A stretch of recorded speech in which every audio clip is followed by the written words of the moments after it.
Alright guys, when should you move out to Spain with kids, and should you use a state school or a private school or an international school? The first thing I want to say is the standard of the state schools here on the coast, not all the way along. Torrevieja has spent a lot of money on their education in schools.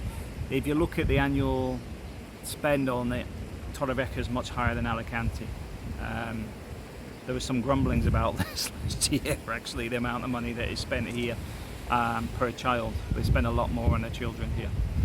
Now, it means that they've got good schools, good facilities, and I find the schools fantastic here. I find the teachers are good, I find the education system's good. Yeah, I can't really grumble on that. Now, what age should the kids come here? Well, when we made the decision, it was preschool age. The kids were just getting into preschool and primary. So the point being is they're at an age where they're still young, they're absorbing information, they're still at that age where it's a learning process. So it wasn't a case of picking up Spanish was difficult. They picked it up within 3 months. It wasn't a problem for them at all. Now, Zoe has autism, I'll come back to that in a minute, but I just want to do a comparison with the other bits and pieces first. So, the schooling system's pretty good. The only thing I do get a bit frustrated with is the mathematics, because it's a paper-based visual system that quite simply I think will hinder kids. But they may find that they change over a different year, but I've got videos on it, you can make your own decisions on that. But that's the only thing I really have a gripe with relating to education. The private schools and the international schools, the only concern I would have with them is if they're speaking in English all the time, or they are, because some of them speak in Chinese, and I noticed there's an American school in Madrid. You may isolate your kids a bit in these schools, because there's a reason I would put kids in there and there's reasons I wouldn't. First one is it's likely they're not going to focus too much on the Spanish as much. That has a negative impact for younger kids. Like I said, if in preschool, primary or whatever, I would get the kids straight into a Spanish school and they'll pick it up like no tomorrow. If they're older, like say 14, 15-year-olds, then I would look at the international. And the reason being is they may struggle to finish their exam years because they're still trying to learn their language. And if you're in an international school or a private school or a home study school, you can bypass that problem, because obviously it can be taught in English. At the same time, like I say, they're not picking up Spanish and they're going in at a younger age, that may hinder them later in life.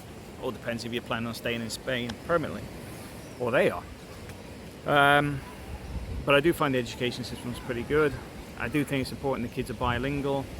You'll find, especially along here, you have to be bilingual for a lot of the jobs. Especially real estate agents, a lot of them are asking for at least 3 languages now. Restaurants prefer bilingual, unless you're on one of the Brit towns. And I get hammered for saying Brit towns, but the reason being is they may not all be British, but English is the native language, in the sense of if they're Scandinavians, Germans, whatever, they're taught English. A lot of them don't speak Spanish, which is why they become sort of like Brit towns, because it's all in English.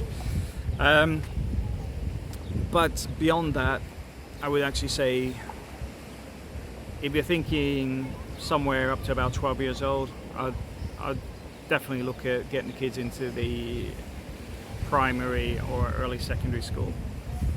But I do want to stress that if your kids are sort of like 8 years old, 7 years old, to probably about 11, well, sorry, 7 on, doesn't matter, 7 to 15 or whatever, learn Spanish with them, because they're going to be struggling, they're going to feel like a fish out of water. If they can see you're doing it as well, you're giving them a bit of confidence at the same time. So I do recommend doing that. You brought them here, so you have to make that level of commitment. But yeah, that's pretty much it. Oh, the yeah, Zoe has autism, which is one of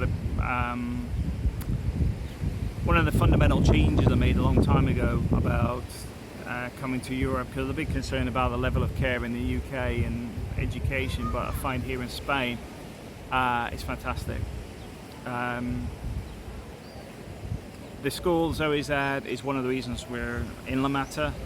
The school Zoe's at is one of the reasons I've got no plans on moving from La Mata until if she finishes school. But I mean, to be honest, if I find a job in this area, I'm stopping here long term. But yeah, I mean, some people mention about, is there any grants and stuff relating to special needs and stuff? There is, but we haven't looked into any of it.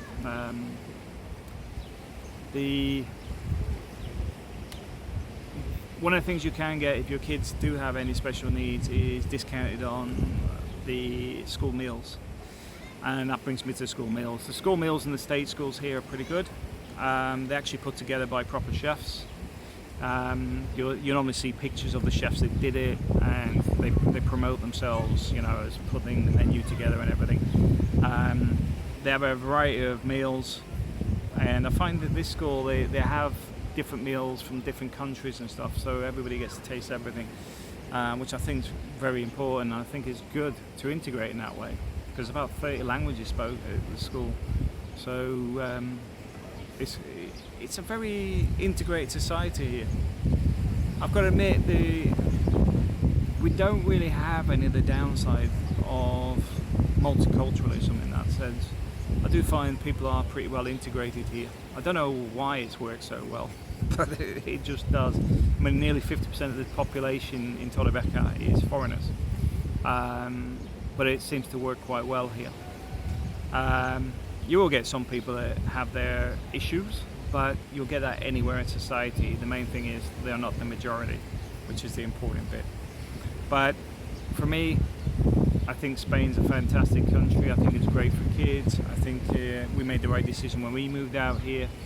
I would only be concerned if your kids are at that age where they're coming up to their final exams, because you're better off finishing the exams first and giving your kids a head start in life rather than throwing them a curveball with having to learn a new language and a new education system. Let them finish. Let them finish and then make the move.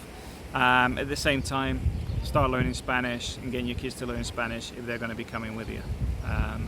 Because Spain does offer a better life. The hard bit is the work. The rest of it, the hard bit is the work and the learning the Spanish. The rest of it is good. Very, very good. Thanks for watching.